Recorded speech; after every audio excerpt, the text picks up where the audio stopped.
हम prime time में बात करेंगे कि ललित मोदी के प्रकरण में जो सुषमा स्वराज सफाई दे रही हैं क्या वो पर्याप्त है। एक दिलचस्प बात यह हुई कि ललित मोदी के वकील ने जो प्रेस कॉन्फ्रेंस की है उसमें यही कहा कि वो ललित मोदी की तरफ से सफाई दे रहे हैं, उन्होंने सुषमा स्वराज का बचाव नहीं किया है। तो हमारे साथ जीवीएल नरसिम्हा राव जी हैं, प्रवक्ता हैं बीजेपी के, संजय निरुपम हैं, प्रवक्ता हैं कांग्रेस के, नीरजा चौधरी हैं, वरिष्ठ पत्रकार मुंबई से, और नीलांजन मुखोपाध्याय साहब हैं, पत्रकार और लेखक हैं। जीवीएल साहब, हम आपसे जानना चाहते हैं कि आपकी नज़र में ललित मोदी क्या हैं? भगोड़ा हैं, मानवीय भगोड़ा हैं, या एक ऐसे नागरिक हैं जो स्वेच्छा से इंग्लैंड चले गए हैं और फेमा के नोटिस का जवाब नहीं दे रहे?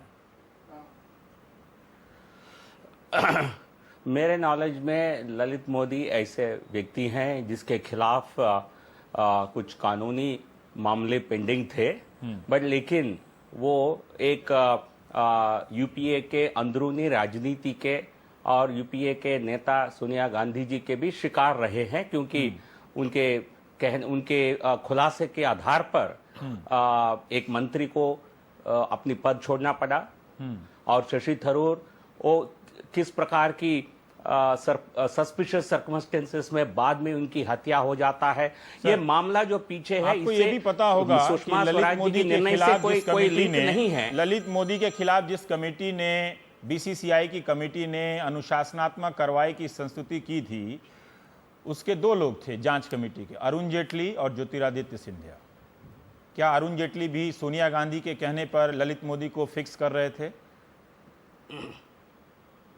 ये आई थिंक ये प्रश्न का जवाब मैं नहीं दे सकता, क्योंकि अरुण जी उस कमेटी में थे या नहीं थे, मुझे उसकी जानकारी नहीं है। एक बात बताइए, और ये थे भी, वो एक बीसीसीआई की एक सदस्य का, हाँ, आप इसका जवाब नहीं दे सकते। का ये बीसीसीआई के अब मैं दूसरा सवाल पूछना जानकारी नहीं है, तो इसलिए मैं नहीं, इसलिए चूंकि आपने यूपीए का जिक्र कर दिया कि यूपीए और सोनिया गांधी के इशारे पर एक सज्जन व्यक्ति ललित मोदी को परेशान किया जा रहा था, तो आपकी सरकार आई तो आप ले आते उनके देश में, ले आते अपने देश में ना। मैं इसका जवाब दूंगा। मैं जानना चाहता हूं कि कानूनी स्थिति से, अभी जो कानूनी स्थिति से ललित मोदी भारत सरकार के लिए क्या है?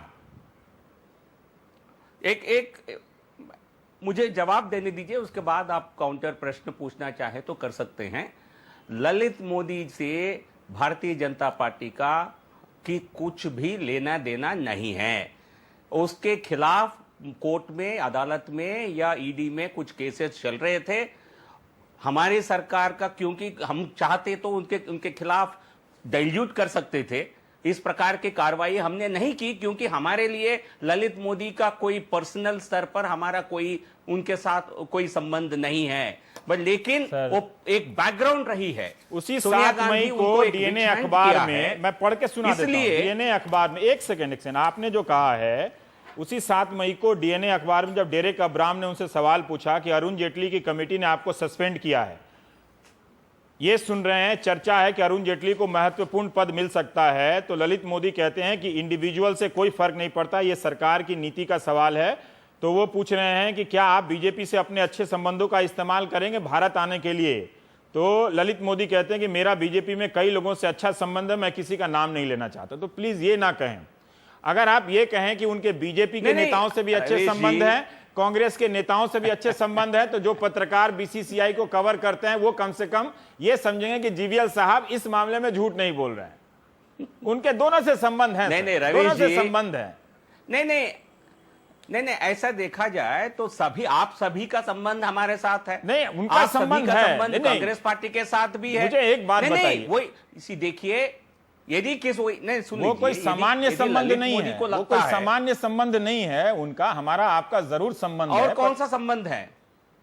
और कौन सा संबंध है? आप खुलासा करिए। हाँ, आपका जो संबंध है, आपके नेताओं के साथ संबंध है ना? संबंध है, क्या है संबंध? एक संबंध तो ये है कि अरुण जेटली की कमेटी ने उनको दोषी माना है करोड़ों रुपए के घोटाले का। वो आपके वित्त मंत्री हैं इस वक्त। ये संबंध है कि नहीं संबंध है? क्या अरुण जेटली यूपीए के कहने पर, सोनिया गांधी के कहने पर ललित मोदी को फंसा रहे थे? नहीं फंसा रहे थे। ये बिल्कुल, ये बात सही है। अरुण जेटली फंसा रहे थे सोनिया गांधी के कहने पर। सही है। शशि थरूर नहीं, वो उन्होंने गलत काम किया होगा, मैं उनका कोई मैं शशि नहीं, उनके यहाँ तो इस्तीफा हो जाता है। ललित एक मोदी बात- के एक- संबंध जीवीएल में साहब। सुन लीजिए जीवीएल साहब, एक रवीश जी, सेकंड। ललित मोदी के बारे में मुझे उनके पक्ष में कुछ बोलना नहीं है। ठीक है, मत बोलिए। हमारे सरकार सुषमा की स्वराज ने नहीं हम कुछ नहीं आप बोलना है, ललित मोदी के लेकिन पक्ष में मत इसके बोलिए, पीछे जाहिर है, एक क्योंकि देखिए साजिश उनके रही। वकील ने प्रेस कॉन्फ्रेंस ये किया तो वो कहानी आपके थी। पक्ष में नहीं बोले, वो ललित मोदी की सफाई दे के गए। हालांकि कई और सवाल बनते हैं, वो दे के नहीं गए। जो उनको ट्रैवल डॉक्यूमेंट बनाने में मदद की सुषमा स्वराज ने, क्या उन्होंने मानवीय आधार पर, मैं सवाल नहीं पूछ रहा हूं, पत्रकारीय आधार पर सवाल पूछ रहा हूं कि उन्होंने प्रक्रियाओं का पालन किया? क्या वित्त मंत्रालय को बताया, क्या भारत के दूतावास को बताया, या फिर प्रधानमंत्री को बताया? ये सब औपचारिकताएं उन्होंने पूरी की? आपकी जानकारी में अगर हो तो बता दें। ये मानवता के आधार पर ऐसा कोई निर्णय लेने के हर विषय में ये सभी मंत्रालयों से चर्चा करके उनके सहमति लेना है, ऐसा मेरे नॉलेज में नहीं है। यदि व्यक्तिगत आपके होता है, नॉलेज में है तो मानवीयता का करिए, आधार, क्योंकि है ना? हर दिन सुषमा स्वराज जी इस प्रकार की निर्णय करती है। पिछले मई 29 साहब, को ये उदाहरण किसी एक मत परिवार दीजिए, ने क्योंकि इसी उस प्रकार बाकी का उदाहरणों का मैंने खुद कहा कि किसी का पासपोर्ट खो जाता है, वो मदद कर देती हैं। इसका ललित मोदी के मामले से आप मिक्स मत कीजिए सर, आप मिक्स मत कीजिए। क्या सुषमा स्वराज ने, नहीं रवि, एक सेकंड सर, सुषमा स्वराज का बयान है कि ललित मोदी ने उनसे संपर्क किया। क्या सुषमा स्वराज ने मानवीय आधार पर मदद करने से पहले कोई डॉक्यूमेंट देखे? हेल्थ का डॉक्यूमेंट, डॉक्टर का डॉक्यूमेंट कुछ देखा, जिसके आधार पर वे संतुष्ट हुई और फिर उनको लगा होगा कि वो वित्त मंत्री को भी भरोसा कर सकती थी, अरुण जेटली को, या फिर प्रवर्तन निदेशालय को भी भरोसा कर सकती थी? उन्होंने आउट ऑफ द वे जाकर व्यक्तिगत आधार पर मानवीय आधार का सहारा लेते हुए क्यों मदद की? अब आप बोलिए सर। मैं आप बीच में ठोक रहे हैं, आप सुन लीजिए। मैं आपके प्रश्न का ही जवाब दे रहा हूं। विदेश मंत्री के साथ उनसे क्या पूछा गया? ब्रिटिश सरकार की तरफ से इनको यह पूछा गया कि ये इनको ट्रैवल डॉक्यूमेंट के लिए इन्होंने एप्लीकेशन डाला है। सुषमा स्वराज जी के पास वो सारे जानकारी उस समय थी, ऐसा मैं मानता हूं, ऐसा मैं दावा करता हूं। उनके पास उनकी पत्नी ने एक एफिडेविट दिया था। मानने के आधार पर कैसे दावा कर दे रहे हैं? लंदन, आप मानने के आधार पर कैसे दावा कर रहे हैं? सुषमा स्वराज वो डॉक्यूमेंट दिखा देती कि उनके पहले ललित मोदी ने हमें ये डॉक्यूमेंट देखा था। भाई, हम कोई फॉर्म भरेंगे तभी तो वो हमारी मदद करेंगे। अगर मैं उनको ट्वीट करूं कि मेरा पासपोर्ट बनवा दीजिए, फॉर्म भरेंगे तब तो मदद करेंगी ना वो सारे जानकारी देने के बाद हाँ। जब उन्होंने उस प्रकार की एप्लीकेशन याचिका वहां दिया था, उस समय जब यहां विदेश मंत्रालय से यह पूछा गया कि आपको कोई आपत्ति है इस प्रकार के ट्रैवल डॉक्यूमेंट देने में, विदेश मंत्रालय से नहीं, विदेश मंत्री से उनको बताया गया। विदेश मंत्रालय नहीं, विदेश मंत्री से। लेकिन अब देखिए, नहीं देखिए रवीश जी, हाँ, यदि आपके ऑफिस में आपके चेयरमैन निर्णय करते हैं तो क्या सीधा अब ये चेयरमैन के पर्सनलाइज पास मत जाता है? कीजिए। वो मेरे ऑफिस में क्या होता है, कौन चेयरमैन है, अब ये सब पर्सनलाइज मत कीजिए। इसका जो सवाल है, आप पब्लिक अथॉरिटी है, तो आप उसका सवाल ऐसा ही होता है। जब हम पकड़ाएंगे तो आप मेरे बारे में पूछ लीजिएगा। वैसे मंत्रालय में भी होता है, मंत्रालय में भी वैसे ही होता है, एक प्रोसेस के जरिए ही होता है। तो आप ये कह रहे हैं कि ललित मोदी ने कोई एप्लीकेशन भेजा था? ललित मोदी ने कोई एप्लीकेशन भेजा था, ये कह रहे हैं ना? नहीं, वहां उन्होंने एप्लीकेशन याचिका वहां दिया था ट्रैवल डॉक्यूमेंट के लिए। राइट। संजय निरुपम अब हैं। जीवीएल जी ने जो सवाल जवाब दिया है उस पर कोई आपका काउंटर सर? वैसे 2010 से आप लोग भी काफी सक्रिय नजर आते हैं। गुगलागमन करने से पता चला कि ललित मोदी को लाने में आप लोग काफी सक्रिय थे 2010 से 2014 तक। देखिए, जीवीएल जी जो तर्क दे रहे हैं वो सही नहीं है, इसलिए कि ललित मोदी आईपीएल स्कैम के 700 करोड़ रुपए के घोटाले का मुख्य अभियुक्त है। हां, वो भारत सरकार के चौकस रहने के बावजूद फरार हो गया, ये एक सच है। उसके फरार होने के बाद यूपीए सरकार हाथ पे हाथ रख के बैठी रही, ऐसा भी नहीं है। पहले हमने उसका पासपोर्ट जब्त कराया। जब 16 जनवरी 2013 को उसका पासपोर्ट जब्त होता है, उसके बाद 1 साल तक संघर्ष करने का काम उनके वकील करते हैं दिल्ली हाईकोर्ट में। और हाईकोर्ट में उनके वकील कौन? तो सुषमा स्वराज जी की बेटी। और सुषमा स्वराज जी की बेटी के प्रयासों के बाद, उनकी वकालत के बाद 27 अगस्त 2014 को, यानी पिछले साल, पासपोर्ट रिलीज हो जाता है। अब पासपोर्ट रिलीज होने के बाद सबसे पहली जवाबदारी आज की सरकार की थी कि वो बड़े बेंच में जाती, ये सरकार ने चुप्पी साध ली। एक दूसरी बात ये हो गई है कि सुषमा स्वराज के पति, उनके बच्चे, उनके कोई रिश्तेदार, उसके काम कराने में ललित मोदी का एक अपना रोल है। जिस ललित मोदी के लिए सुषमा स्वराज लोकसभा में चिल्ला चिल्ला के कहती थी कि इस ललित मोदी ने इतना बड़ा भ्रष्टाचार किया और सरकार चुपचाप बैठी है, आज सुषमा स्वराज को क्या मालूम नहीं था कि ललित मोदी गुनाहगार है?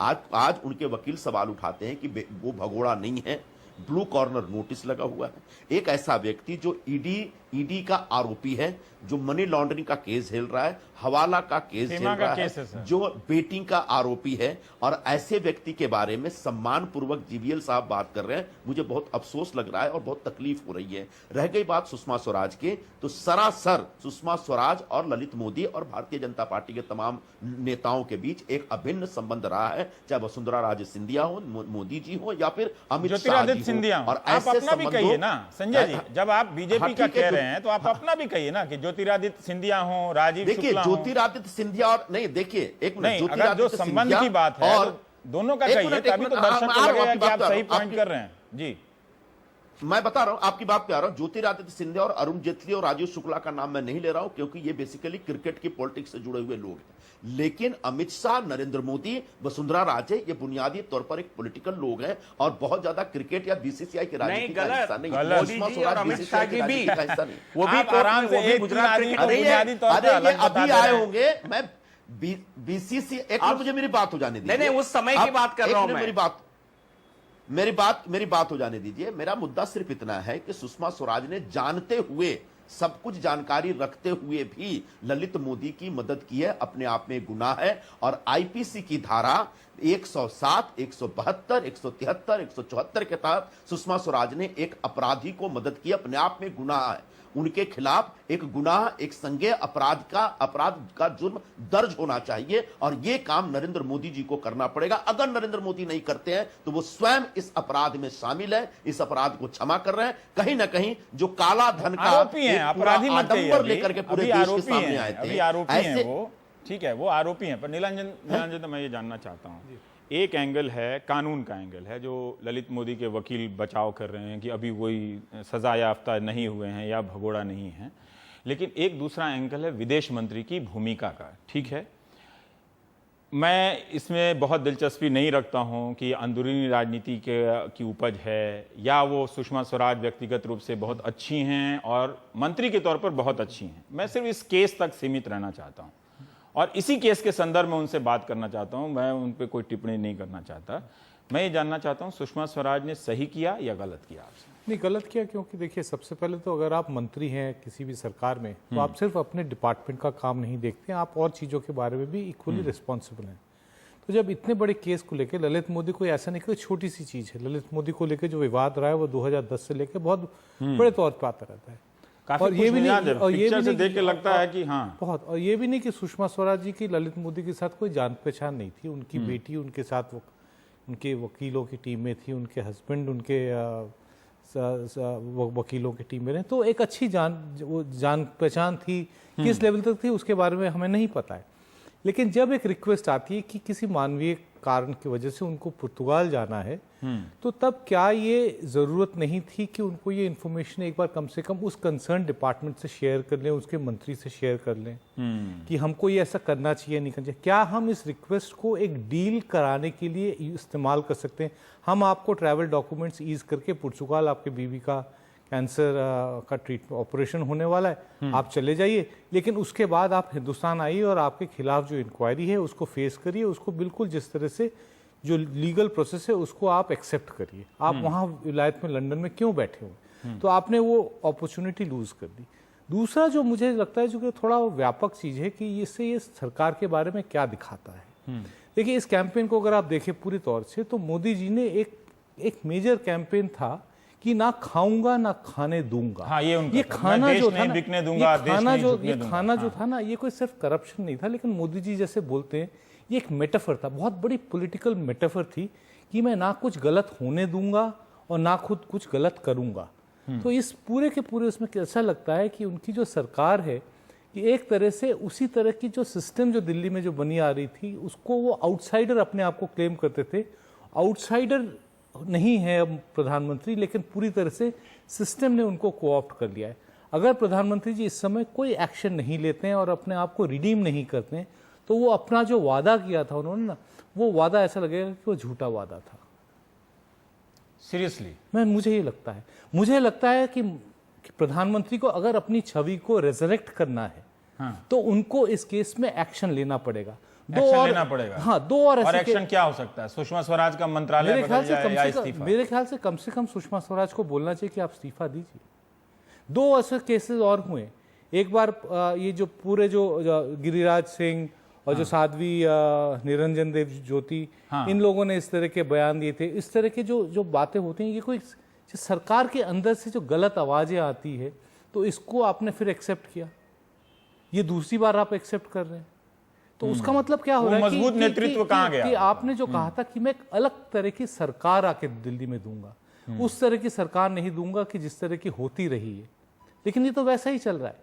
तो अल्टीमेटली क्यूईडी है कि हम लोग जब कॉलेज में होते थे तो एक नारे लगाते थे, आपने भी उस तरह के नारे लगाए थे कि जब तक सूरज चांद रहेगा रवीश कुमार तुम्हारा नाम रहेगा, इस तरह के। तो हिंदुस्तान में कि जब तक सूरज चांद की बजाय जब तक क्रिकेट और आईपीएल रहेगा, हिंदुस्तान की राजनीति भ्रष्ट और पूरी तरह से इसी तरह से कॉन्स्पिरेसी के लेवल पे चलते रहेंगे। तो ये अल्टीमेटली जो है ना, ये क्रिकेट पॉलिटिक्स है और ये बहुत ही जघन्य पॉलिटिक्स। नीरजा जी, अगर माना जाए ललित मोदी का जिस तरह से बीजेपी के नेताओं से संबंध रहे हैं, फोटो के हिसाब से कांग्रेस के भी संबंध रहे हैं, मान लेते हैं बीजेपी प्रकाश जावड़ेकर ने कहा दोनों से संबंध रहे हैं, इसका मतलब नहीं कि बीजेपी से संबंध खराब रहे हैं, पर जिस तरह से संबंध रहे, क्या यह मुमकिन है कि ललित मोदी जैसे शख्स की मदद की जाए और प्रधानमंत्री और अरुण जेटली को पता ना चले?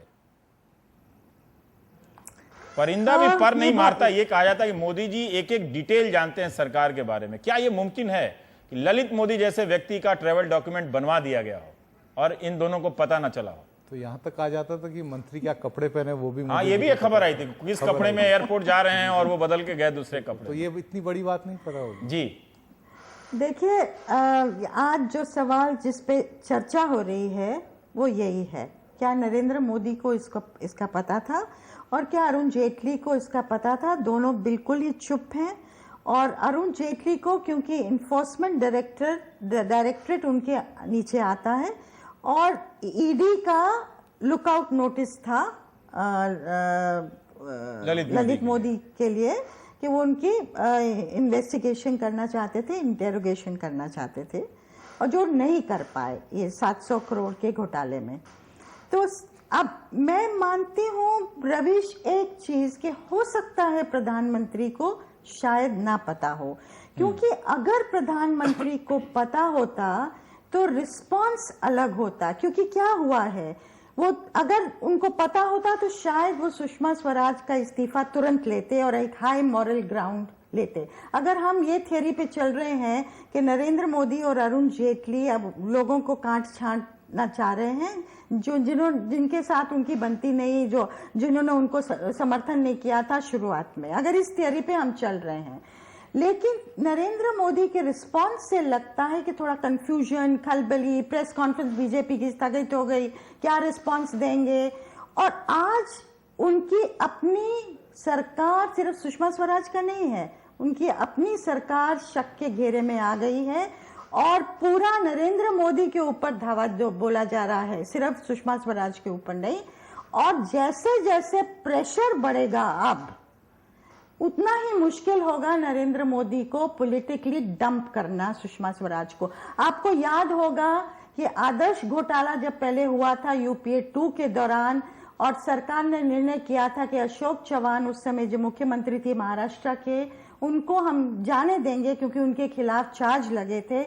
उसके बाद उस समय लोगों ने कहा था ये गलती कर रहे हैं पॉलिटिकल रूप से, मॉरली मैं नहीं कह रही हूं, क्योंकि उसके बाद एक स्लिपरी स्लोप ही रहा। जैसे जैसे प्रेशर बढ़ते गए चाहे राजा था या जो भी था, डंप करना पड़ा और सरकार की बिल्कुल फजीयत हुई, कोई साख नहीं रही, अथॉरिटी नहीं रही, और फिर कहानी क्या हुई हम जानते हैं। ये पॉलिटिकल मैनेजमेंट में ये डिस्टिंक्शन लाना चाहती हूँ, मॉरली क्या ठीक है और पॉलिटिकली किस तरह से हैंडल होती है चीजें आज की राजनीति में, हमारी राजनीति में।